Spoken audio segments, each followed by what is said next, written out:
This is the way it feels to move through summer in Lululemon. Iconic Align softness without the front seam. For our smoothest look and feel ever, summer won't know what hit it. Stretch your limits in the non-stop flexibility of the new Lululemon Align No-Line Pant in select stores and at Lululemon.com. This episode is brought to you by Polestar. There's only one true way to experience the all-electric luxury SUV Polestar 3, and that's to take a test drive. It can go from 0 to 60 in as little as 4.8 seconds with the dynamic handling of a sports car. But to truly understand how it commands the road, you need to be behind the wheel. Up to 350 miles of range, the 3D surround sound system by Bowers & Wilkins. It's all something you have to experience to believe. So book your test drive for Polestar 3 today at Polestar.com.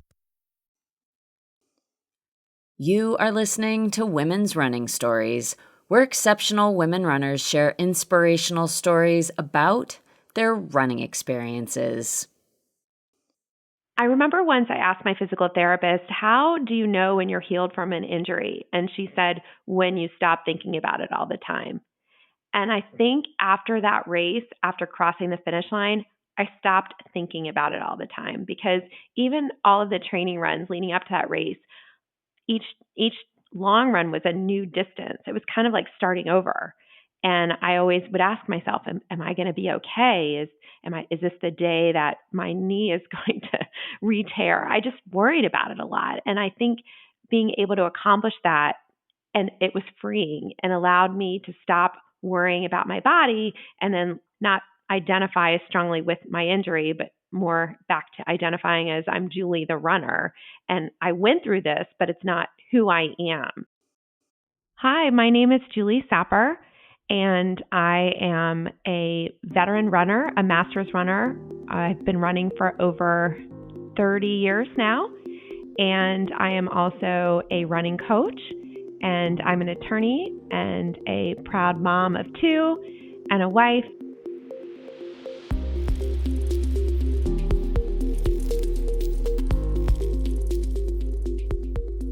Yes, this episode features Julie Sapper, a longtime runner and running coach, and her story is going to focus on her return from a long-term injury, including the race when, after crossing the finish line, she realized that she was finally healed, and how that set her up to return to the Boston Marathon, which she ran this year for the 13th time. But before you hear more from Julie, I want to welcome you to Women's Running Stories. I am Cherie Louise Turner, and I'm the host, and I am the producer of this podcast. And before moving into Julie's story, I want to tell you about another podcast that I am really excited to be producing. It is coming soon, and it is called Earth Movers with Allison Mariella Desir, Stephanie Flippen, and Verna Nesbigay-Volker.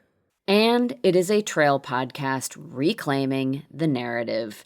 It is the first trail podcast to feature 3 women of color hosting, and it's the first trail podcast centering people of color with stories, experiences, insights, and wisdom for everybody.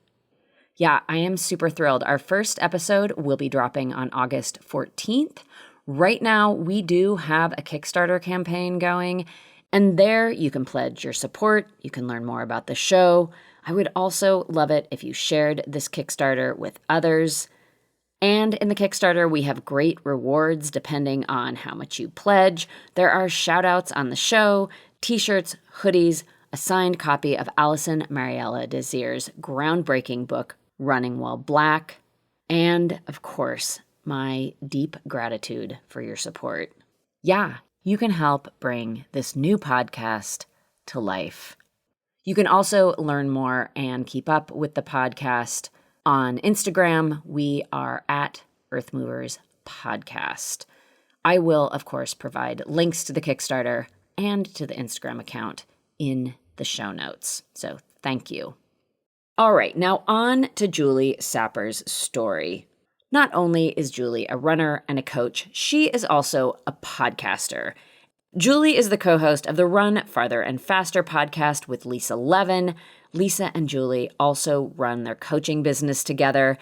And for the past 4 years, I have teamed up with Julie and Lisa to host panel discussions over Boston Marathon weekend. And for the last several years, we have had our panel discussions at the expo. And we've recorded those conversations and put them out as podcast episodes. So both Julie and Lisa have been on women's running stories in that capacity. But now I get to have Julie on the podcast in her own episode telling her running story. And yeah, next week's episode features Lisa telling her running story. So for Julie's episode here, she is focused on the period of time over the last several years healing and recovering from a major injury. She's going to tell the complete story all the way through the 2025 Boston Marathon up to today. And she also shares a bit about how she first got into running. Julie was so thoughtful and so thorough about her whole healing process that she has a lot of wisdom and experience to share. And so let's just get into it. Let's hear Julie Sapper's healing and recovery journey back to strong running and racing. Now here to tell her story, beginning with how she first got into running, is Julie Sapper. I started running in law school to relieve stress. I went to law school in the Washington, D.C. area, and I couldn't afford to join a gym. So instead, I would run up and down Connecticut Avenue, and I realized quickly that I immediately felt better after a run. And then I found myself at a start line of a race during my first job out of law school. I ran the Lawyers Have Heart 10K, and that was my first time putting a bib on to race competitively. And at that race, I realized that I was kind of fast, and it was fun to run for myself, but also run alongside others for time. And from there, I ran my first marathon, the Marine Corps Marathon, in 2000. And another part of my running journey where I feel like I really improved as a runner was after I had kids, which kind of surprised me. I had run Marine Corps Marathon a few times before having my son, and then I ran Marine Corps after I had my son and accidentally, without really trying, qualified for Boston, which was really exciting. And I realized that I could run Boston 18 months later, which worked out well because I ended up getting pregnant with my daughter and then training for Boston after receiving clearance from my doctor and running that 7 months after giving birth. And it was hugely motivating for me to have a goal. And also I realized that with some creativity and support from my family, I could train and run races and still be a present mom. And for some reason, I didn't think I could do that before having kids, and realizing that that was a possibility for me, it really opened up a lot of doors. And I feel like it actually made me a better parent because I structured my training around my family, around my job, and eventually around my coaching. And I felt that by having that structure of training, it allowed me to force myself to have time to myself and to do something for myself, and also set goals for myself that had nothing to do with caretaking or a job. And that was super rewarding. So I ran my first Boston 7 months after giving birth, and it was such a tremendously rewarding and fun experience in a nor'easter. And even though it was a really tough weather situation during that first Boston, I was hooked. And I realized after that that I wanted to return as much as I could because the race was like no other. And I've run about 25 marathons at this point. And I've run Boston now 13 times, Marine Corps 5 times, New York, Chicago, and then some more local, smaller marathons. In addition to marathoning, I also love races of shorter distances. I've probably at this point run hundreds of races. I love all distances, including the 5K, 10K, 10 miler. and half marathon. I would say my favorite shorter distance is the 5K, and that's just because you can jump in a 5K really easily and recover quickly. And if you don't have a good race, that's okay. You can just do another. And it's, for me at least, a great challenge each time I toe the start line, and it's fun to kind of find out where I am after each finish.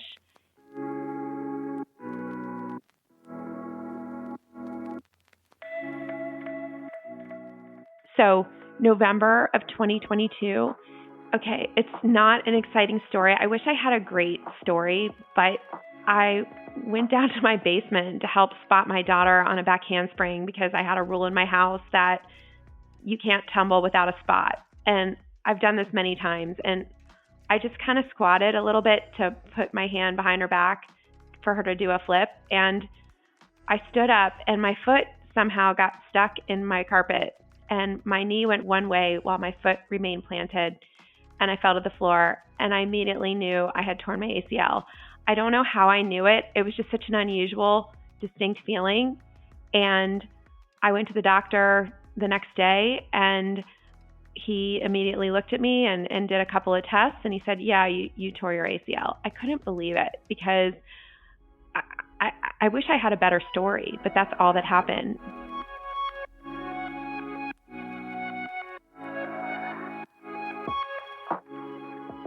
So what happened next was I cried because I know how bad ACL injuries are. An ACL tear takes a lot of rehab and requires surgery. It's not something you can avoid.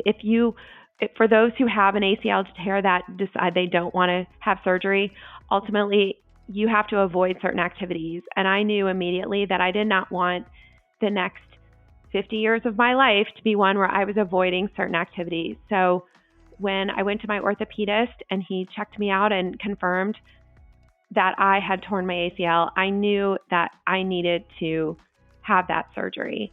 And before the surgery, I did everything I could to prehab. I got in touch with the PT that I love in our area, Rachel Miller, who's also a dear friend of mine. She was shocked when she learned that I had done this because I'm not someone that typically has all these knee problems. It was just a really freak injury. And immediately we set up a plan where I would come into her and work with her to get myself as strong as I could before the surgery. In addition, I worked with a strength trainer, Lauren, in my area, who also, like Rachel, teamed up with her and teamed up with my orthopedist so that we could put together a plan where my quads were as strong as possible and everything else, so that when I went into surgery and came out of that surgery, I could start rehab already so strong and so healthy. So I tore my ACL in November. I had my surgery in December. And I committed during that month to just making sure that I could do everything I could to be as healthy as possible when I went into the operating room. In addition to committing to making sure that I was as strong as possible, I connected with a dietitian and asked her what, if anything, I should be doing to ensure that I am eating and fueling as best as possible for the surgery. And she gave me a list of anti-inflammatory foods to take in. She told me to take in extra protein, which I did, to make sure my iron levels were good, and basically just to optimize my food choices to ensure that my body was prepped for surgery. So while all those things may or may not have made a difference, I think for me, what it did was it allowed me the opportunity to focus on my recovery like I would in a training cycle. I wanted to get a PR in recovery. I wanted to go into the surgery in the best possible way I could. And by focusing on what I could do versus on what I couldn't do, it just framed everything more positively for me. So when I got into the operating room, my orthopedist, who is fabulous, and I also consider him to be a friend, I'll never forget this. I'm lying on the table and they're about to administer my anesthesia. And he says to the team, he's like, we have to do a really good job with her. Do you know that she has a really great podcast and she's also a running coach? So like, we really have to do this well, because if we screw this up, this could really, really ruin our business. So I'll never forget that. And so all the nurses are laughing, and it was just, I can't explain it, but I just knew I'd be okay. I knew in that moment I had so many people surrounding me in this situation that cared about me and loved me. And I knew that all of that would come together and make my recovery as positive and as seamless as possible. And that is what happened. I have to say, my team of experts that I put together all got to know each other. Like, my orthopedist met my friend Lauren, my strength trainer, and Lauren got to know Rachel, my physical therapist, and everybody was connecting with each other. And I think that's really key in any recovery from anything, whether it's a running injury or something much worse. Having a team of experts around you that are willing to communicate with each other, that you also enjoy being around, is key. And I can say for me, I really enjoyed going to physical therapy. I enjoyed working with my strength trainer. I even enjoyed visiting my orthopedist, because I liked them all. And I really wanted to do a good job, not just for myself, but for them too, because I could see all of the energy and time that they were putting into me, and I didn't want to disappoint them or myself.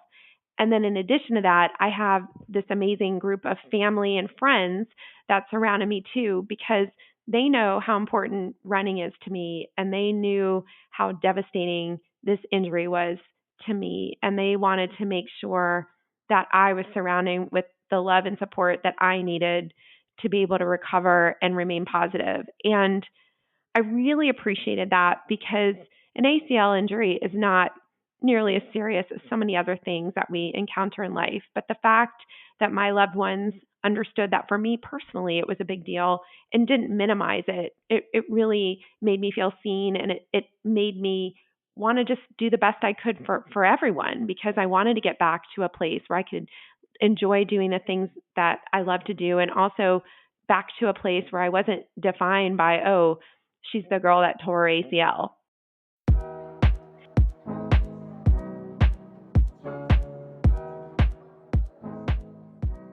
So after my surgery, I made all of my PT appointments so that I knew I would be, even though I couldn't start PT right away, I wanted to be on the schedule and know that I had all of that lined up.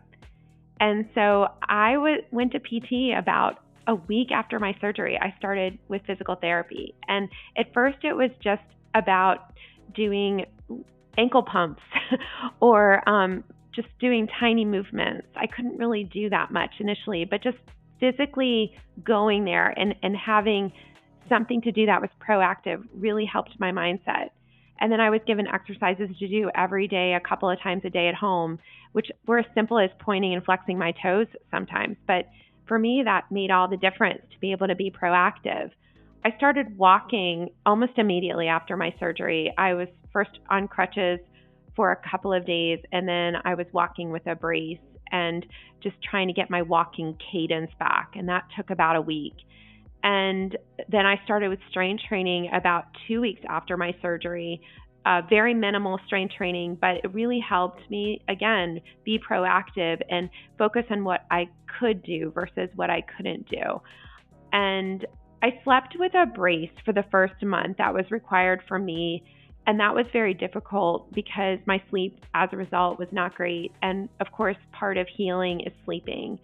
So that was really tricky, coupled with there was a big ice machine that I used intermittently, regularly. It was like a compression ice machine that most ACL patients are required to use.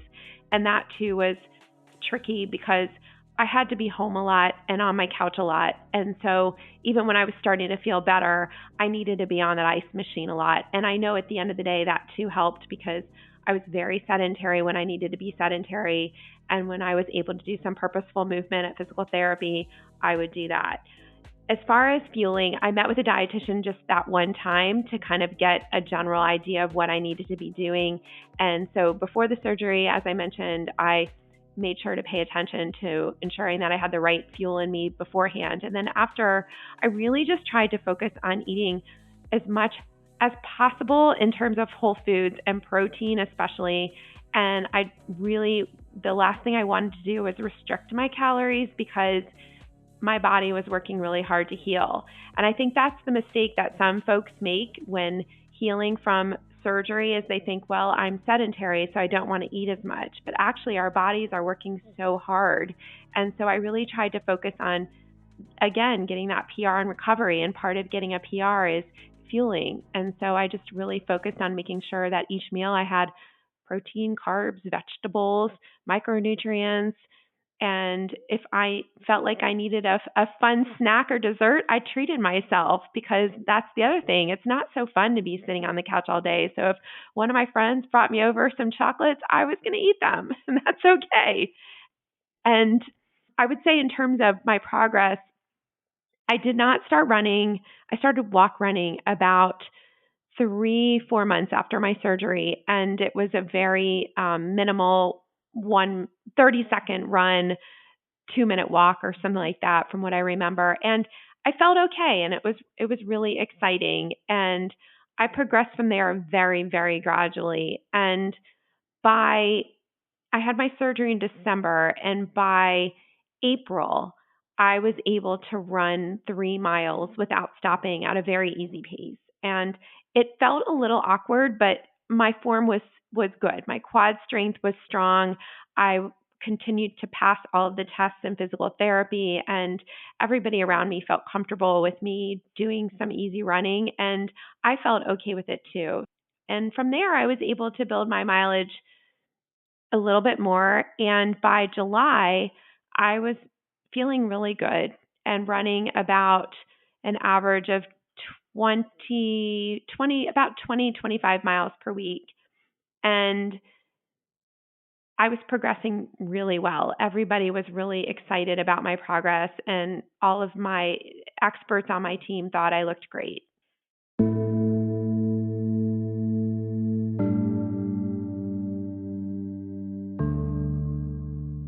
And then I traveled in July, and something happened during the plane flight, and my knee swelled. And when I got off the plane flight, it just felt terrible. And during that trip, I felt some pain in my knee, and it was really tough because I was out of the country, and I was worried and wondering if I re-tore my ACL or did something terrible to it. And of course, I wasn't running. And when I returned, I found out that I had some fluid on my knee. No one knows what caused it. And looking back, I'm sure what caused it was that I ramped up too quickly.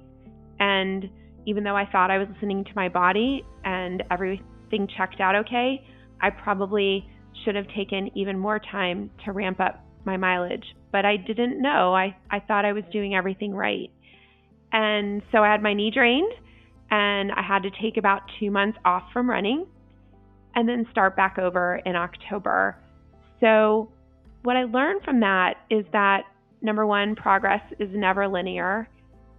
And number two, I was really hard on myself when that happened, because I really, as I mentioned, wanted to get a PR and recovery, and I felt like I failed myself because I shouldn't have had that setback if I had done things right. And clearly I made a mistake.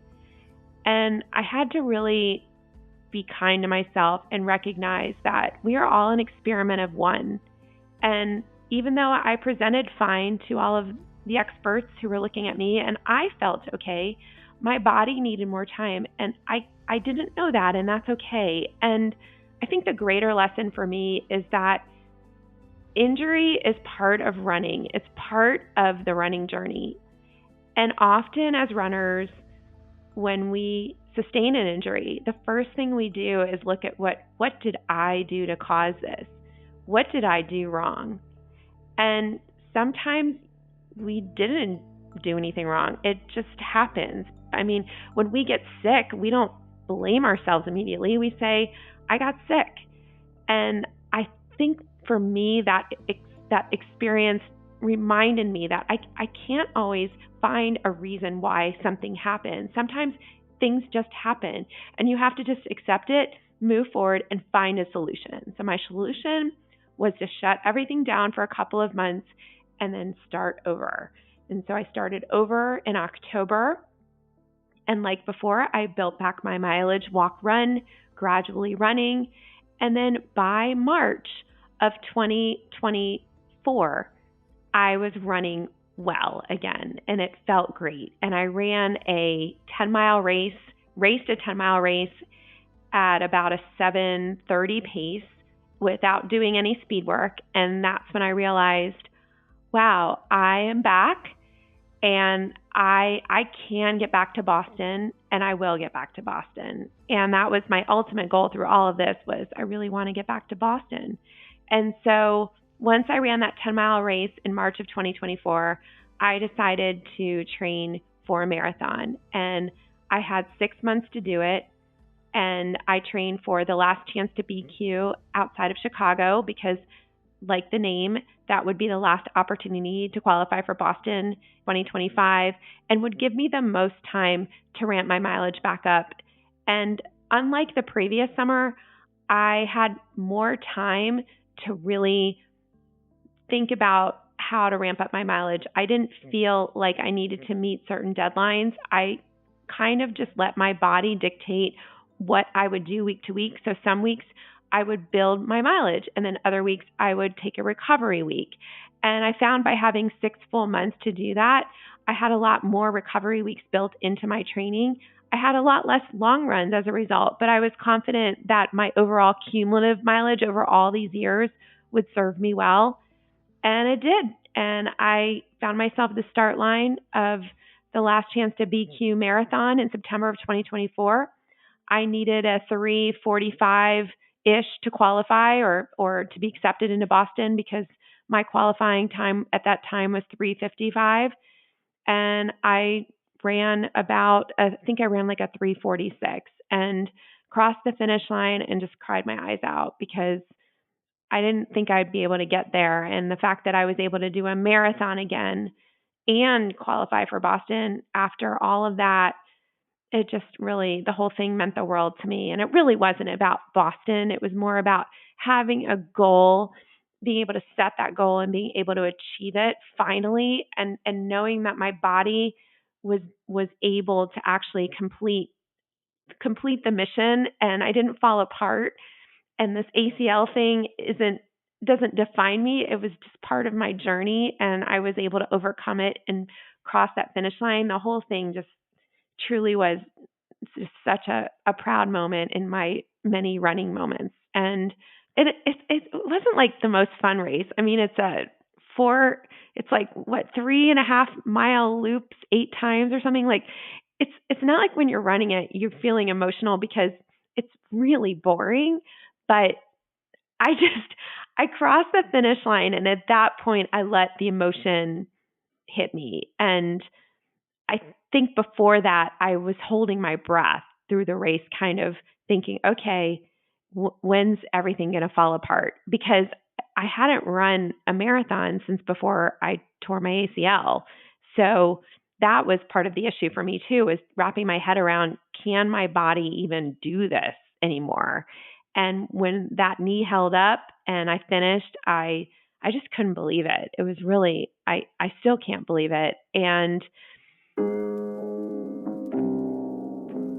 I just feel like that in that moment, I realized I'd overcome not just the injury, but the identity crisis that I was in, where I just felt like a lot of my running was tied up in this ACL injury. And I wanted to get rid of that injury and the identity that came with it as well and move forward. And crossing that finish line was symbolic of that and allowed me to keep moving forward and set my focus on other goals, not just a post ACL marathon, but now I get back to regular running where I'm setting goals unrelated to my injury again. And that feels really good.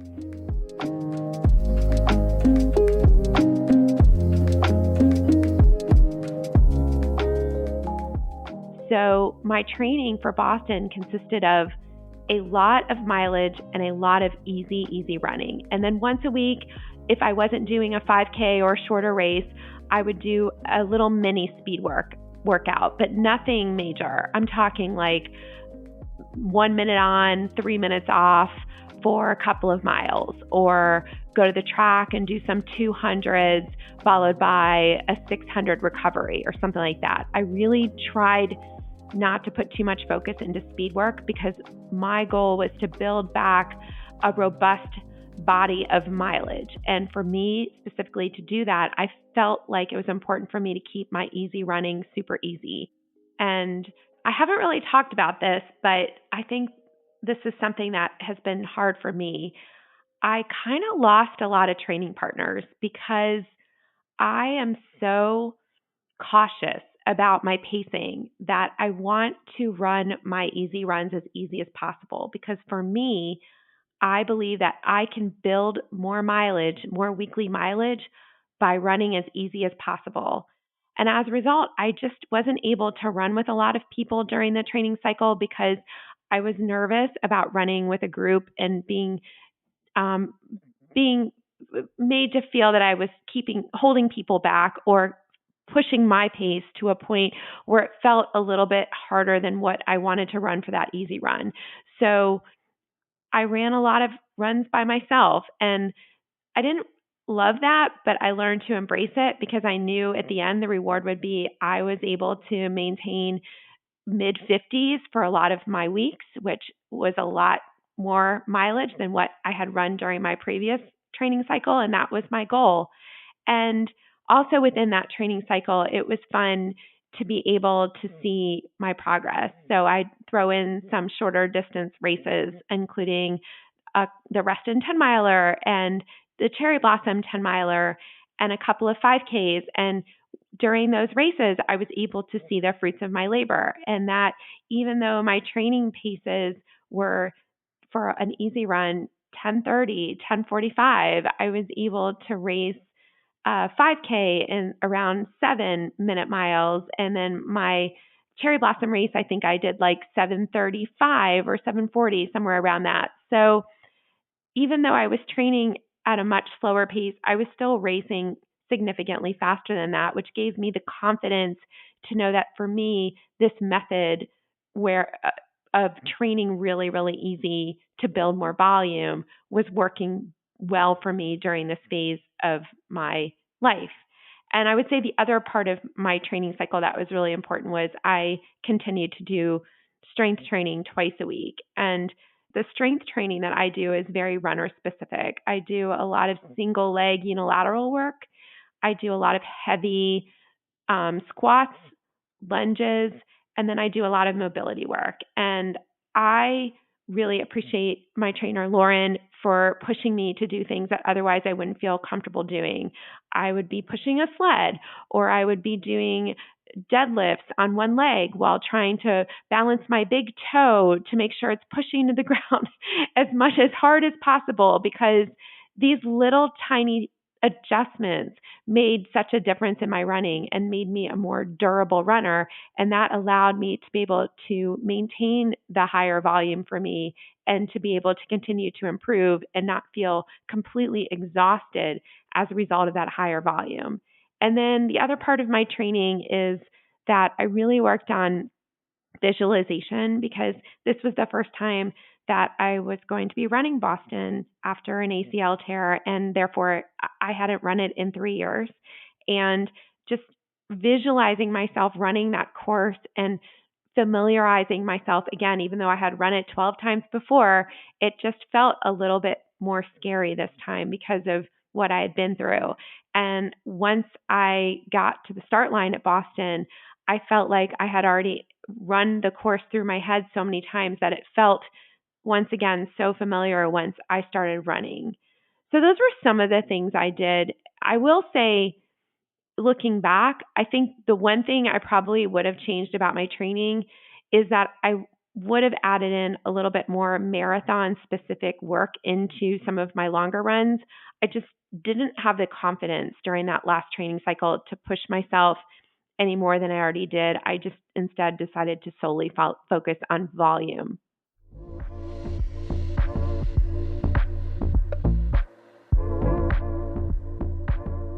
So Boston, it was a little bit weird this year, the start, because things were a little bit more rushed.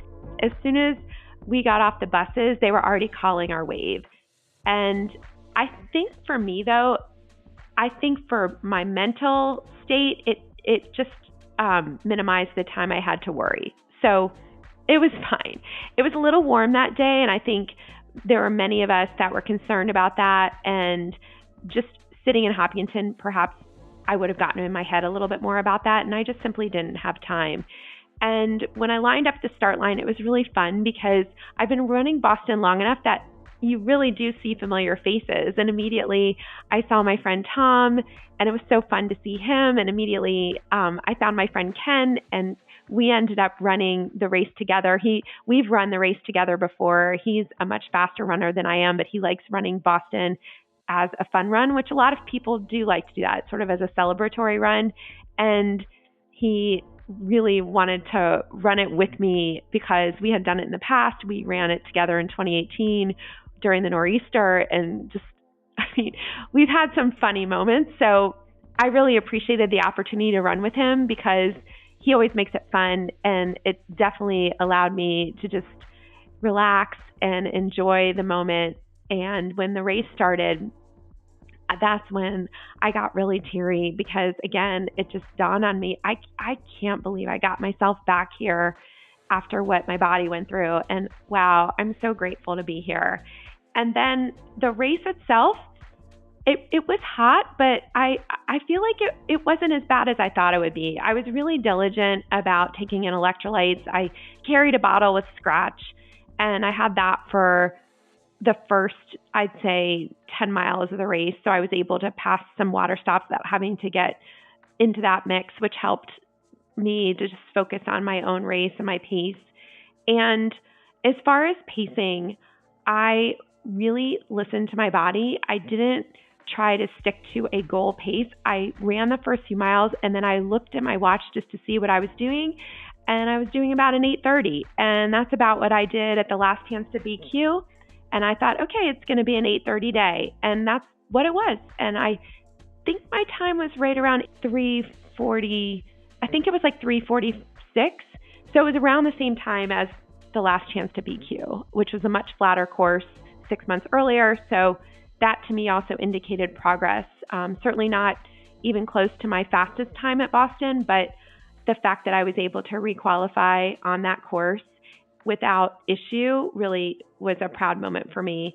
In terms of the execution, I didn't really look at my watch. Instead, I just ran by feel and would occasionally look at my watch for feedback. And there were a couple of moments when I felt myself kind of slowing down a bit, and they're always the same point for me at the course. It's typically right around mile 15 or 16 after you get through the excitement of Wellesley, and suddenly you realize, oh, that was so fun, but wow, I have another half to go. Am I going to be able to do this?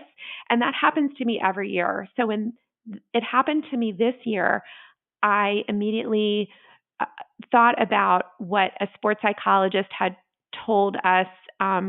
The runners we coach, we had a sports psychologist, Dr. Mitchell Green, talk to them, and he referred to this as mind chatter. It's something predictable that happens to you during a race or a stressful event. And rather than try to fight it off, you welcome the chatter in and you say, oh, welcome, here you are. So when that happened to me during the race and my mind started chatting with me and telling me that I had another half to go, I said, oh, here you are again. I was expecting you, and we'll get through this as we do every time this happens. So I took a gel because typically when I start to feel crabby during a race, it's because I need food, and I kept on going. And speaking of which, I took nutrition about every 25 to 30 minutes during the race. I used Morton. I took a salt tab every hour.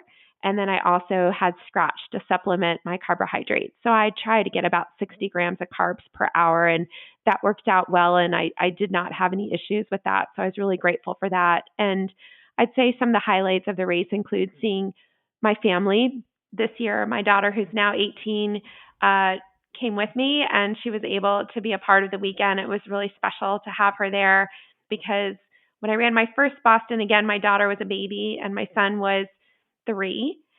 And my husband, Darren, is an expert at spectating Boston, and he made it to 3 different places. And it was so special to see him and Ella at different points on the course. And it was just really awesome to see them and the symbolism of her being there as an adult now and seeing the race and knowing that she grew up watching this. It was just really special for me. And seeing Darren and knowing that he was such a huge part of my support system over the last few years to get me through this injury, and then having him there to see me cross the finish line at Boston, which was my ultimate goal, was super rewarding.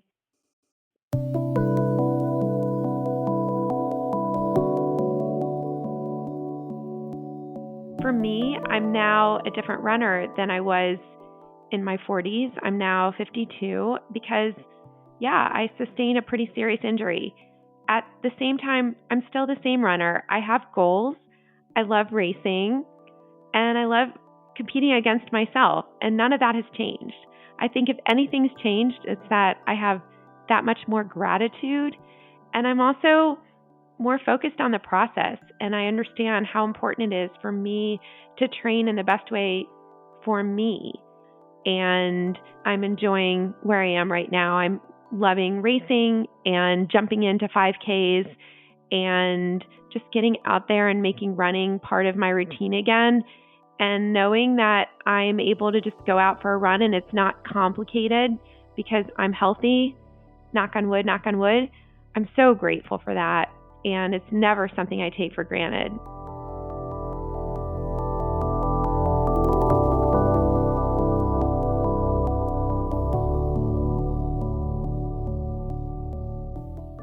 Absolutely. I feel that too. Running, healthy, uninjured, and strong. Wow, yeah, that is always something to be grateful for. And I am so happy that Julie is back to full health and running strong. And that does bring us to the end of Julie Sapper's story on the podcast. Thank you so much, Julie, for coming on the podcast and sharing your story. I really, really appreciate it. Thank you. Now, be sure to keep up with Julie on the Run Farther and Faster podcast. She and Lisa have great guests. They share a ton of information, and they also talk about what is going on in their own running journeys. Yeah, I really recommend it. And they're just wonderful together on the mic. I love listening to their show. I will link to how you can find the podcast and all the other ways that you can learn more about Julie and keep up with her running, her coaching, the podcast, all of it. And please tune back in next week to hear Lisa Levin's story. Also, please find links to the Earth Movers Instagram account and to the Kickstarter campaign in the show notes. You can learn more about this groundbreaking new podcast that I have the great pleasure of producing, and you can help bring the show to life by supporting the Kickstarter campaign through a pledge, through sharing the campaign with other people. I appreciate any and all support.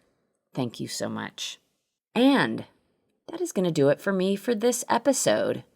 I will be back next Tuesday with Lisa Levin's story. And until then, I do wish you healthy, joyful, strong strides forward. Women's running.